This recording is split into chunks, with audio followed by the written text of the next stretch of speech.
As with any method of displaying data, the first thing we need to understand about a histogram is when we use it. And a histogram we specifically use whenever we have a quantitative variable. So we won't be seeing histograms with like eye color or major. We'll be seeing them with things like GPA or weight or miles per gallon. So histograms used when we have quantitative variables. The next question is, how do we use it? And the answer is with our amazing drawing skills. Now, whenever we do a histogram, we're going to start with a vertical and a horizontal axis. So I'll go ahead and sketch one really quickly, and then we'll get a better example later on. So to start a histogram, I need a vertical and a horizontal axis. On the horizontal axis, we'll always go my variable. And on the vertical one, we'll go the count. Now we can alter this a little bit, and we'll talk about that later on, but for now, this is a pretty good way of doing it.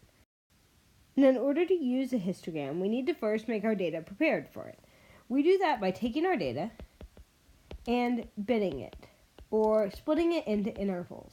The width of the interval can depend on the problem we're doing. We might use an interval of just 1, or a problem might need an interval of 5, or maybe 1,000 in a certain case. So we'll start by binning the data, or putting it into these intervals. After we've done that, each bin gets 1 bar on the histogram. The height of the bar is equal to the count, that is how many observations actually fell in there, and in some cases we might actually use a probability instead. For example, a histogram might look like this. Now on the bottom here I have observations. So for instance, this interval right here is representing people who said between 0 and 5. While this interval here is representing people between 5 and 10.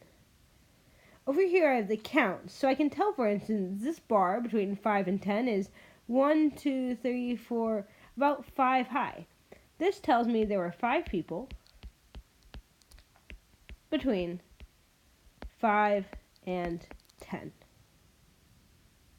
So the height of the bar corresponds to how many people told me the answer, and the interval itself is telling me what answers they gave me. Now that we've got a basic idea of what a histogram is, let's go ahead and construct one.